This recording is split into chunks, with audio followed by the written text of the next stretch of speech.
Ryan with Bolin Development, here with another awesome tutorial offering for you. I designed this one with the stuck and frustrated in mind. Having studied CS for the past 5 years, I know firsthand how frustrating it can be to come out of a tutorial brimming with confidence, only to hit that brick wall of, wait, how do I actually use this? So I sat down and built a bare bones application that we're going to overview together and get you up and running, implementing your designed features that you can then push to your GitHub and show off. I want to get you out of tutorial hell, that state where you know a lot about something, but you haven't yet figured out how to apply it. Let's look at what we'll do to get there. For purposes of YouTube, I plan to walk through the parts of the application to get you started. Later, I'll be expanding this course in different media formats to deal with more granular concepts. So for now, we're going to look at MongoDB, Spring Boot, React, and a Python CLI tool, CLI standing for Command Line Interface. The code can be pulled from the following link off my GitHub. So if we take a look at this app, it's really pretty simple. It's actually going to consist of 3 apps all bundled into one project, and we'll take a look at that right after this. But if you look at this layout, you essentially start with a database. I started with MongoDB and set all this up and got it running locally on my machine, and then moved immediately into using Spring Initializer to create a Spring Boot project that you'll see here.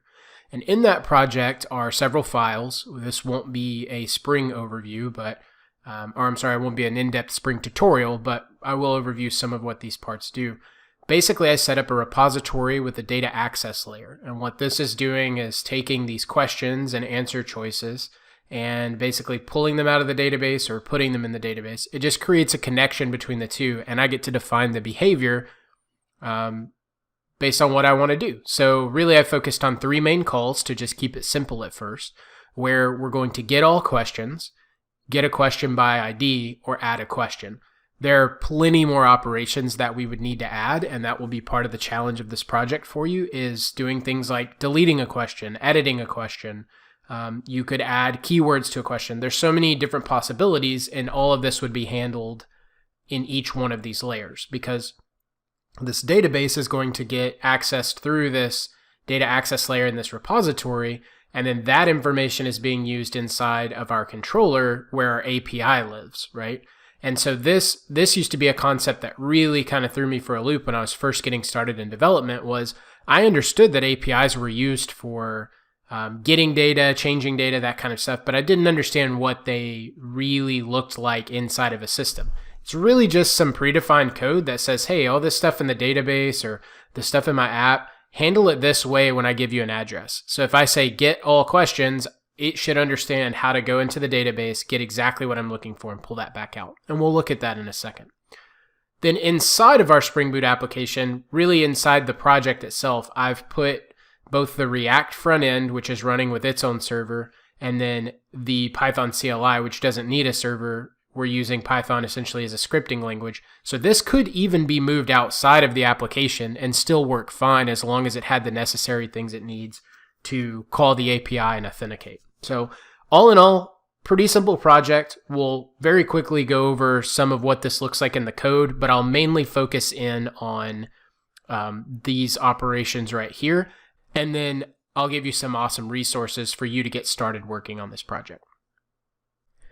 All right, so let's get a quick rundown of the app. Remember, I'm going to focus mainly on those 3 calls that we've developed. I'm going to show you the front end, the CLI tool, and then we'll get started on what you need to do to expand this app and add some new awesome features. So if we look in here, you're going to go into source and you'll have a pretty basic Spring Boot layout where you're going to have each one of those layers we talked about before in the chart. Basically, these will run your application. I'll let you dig around in there and figure out what they do. It's like 1 line of code each. It's pretty straightforward. In here, this is mainly what I want to look at is our question controller, where you're going to see those calls we talked about. Get all questions, where it's going to go into the question repository and find all. So this is using Hibernate and it's using JPA, and so we are able to do some really simple queries that are already included with Spring. It's really straightforward, really basic. You're going to have all the tools in here to start expanding some of this out.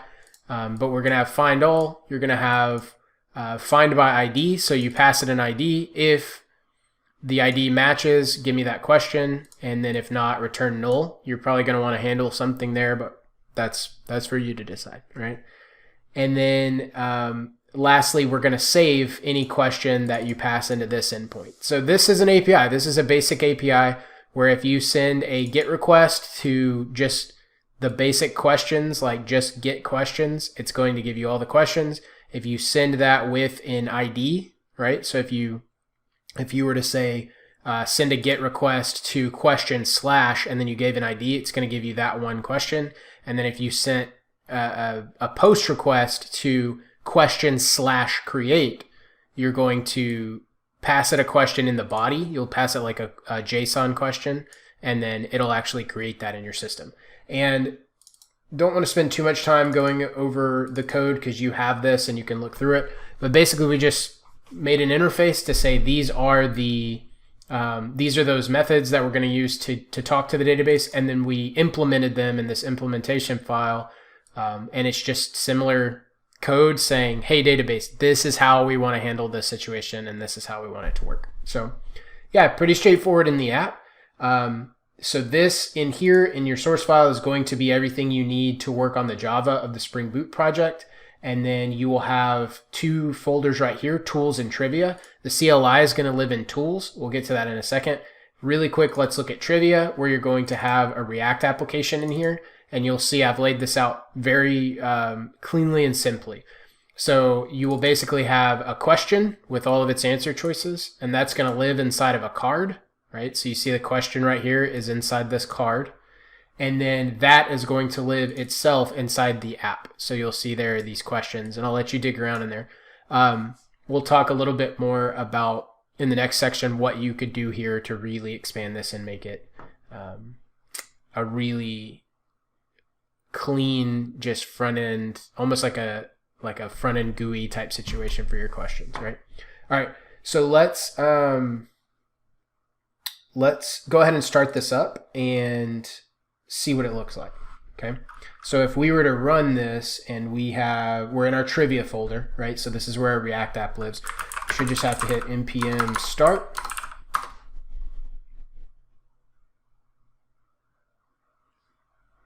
Then we're up and running, and you'll see the front end. And so it is taking the questions that we have in our database, and I'll let you dig through that React app and figure out what's going on here. But you'll notice there's very limited styling. There's really no interactivity. There's so much you could do here to really stretch this project and get a really good feeling for React. All right. So that's the front end. That's what it looks like. You'll see it launches in your browser at localhost 3000. Let's go ahead and take a look at the CLI, and then we'll move to the next section.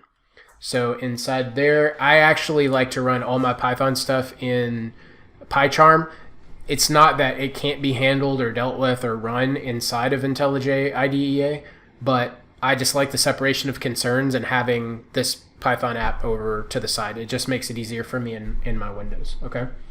So in here, we have a Click application. That's what I used to create this. I'll show that to you in a minute. Click is just a really easy, kind of simple framework for creating command line interfaces.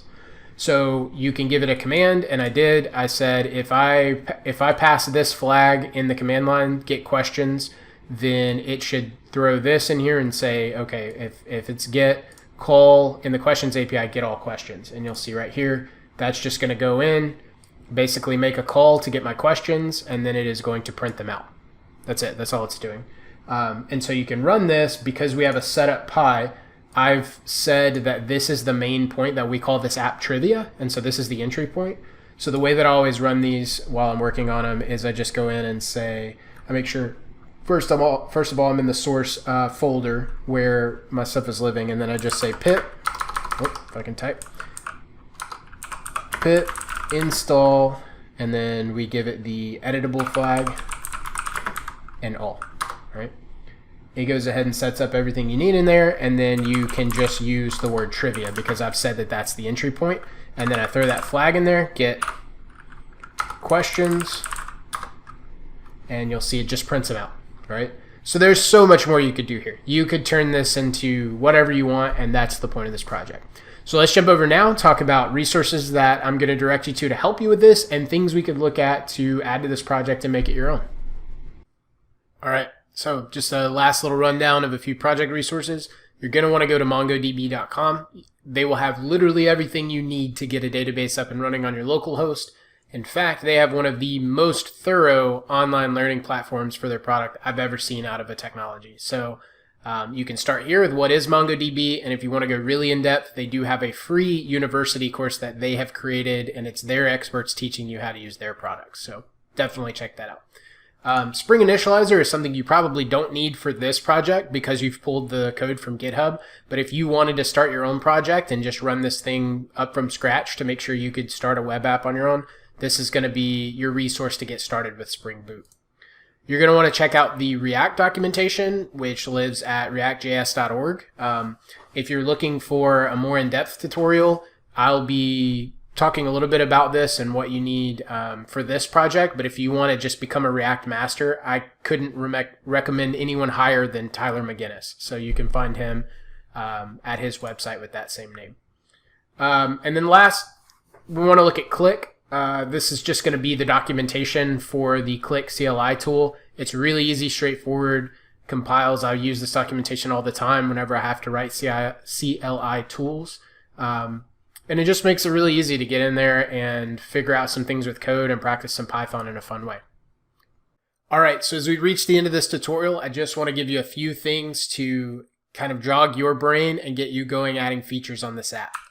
I would start out by adding some CRUD functionality to both the DB and the API. I want the ability to control, to create, to read, to update, and delete any of the entities that I have, whether it be a question, an answer. If you go in and decide to add users and you want to go the route of adding authentication, that's fine. But I would start basically by just being able to control everything related to my questions in this trivia application. I would then look into doing some exception handling and setting some status codes within my endpoints. What this will allow us to do is make sure that what is returned to the end user is very clean and human readable, and that they're not getting this big ugly stack trace that perhaps they don't know what it is or what it means, and it just looks ugly and makes them want to leave our application. I would also add some interactive elements and styling to the front end. The front end is really boring right now. Doesn't really have much color, nothing's popping, and there's no interactivity. I would go and add some coloring. I would style it up to make it my own and probably add some transitions or animations to make it a fun trivia game that people want to play. And then lastly, I would add some CSV editing capability to my CLI. It's a lot easier when you have a tool where you can just essentially upload a CSV of questions and then it puts them in the database. Or vice versa, if you want to pull all your questions out and edit them, it's a lot easier to do that in one document than, say, going into Postman or going directly into your application. So that's what I have for you. I'm so excited that you're getting this project and that you're going to get to build off of this. Please, anything you add to it, anything you build with this project, go ahead and tweet out to me at BoldenDev, or you can share it, in the comments below. I do want to know what you want to see from this channel and what you'd like to learn more about in this application. So leave a comment, subscribe, and I'll be putting out some more content very soon. Thank you, and have a great day.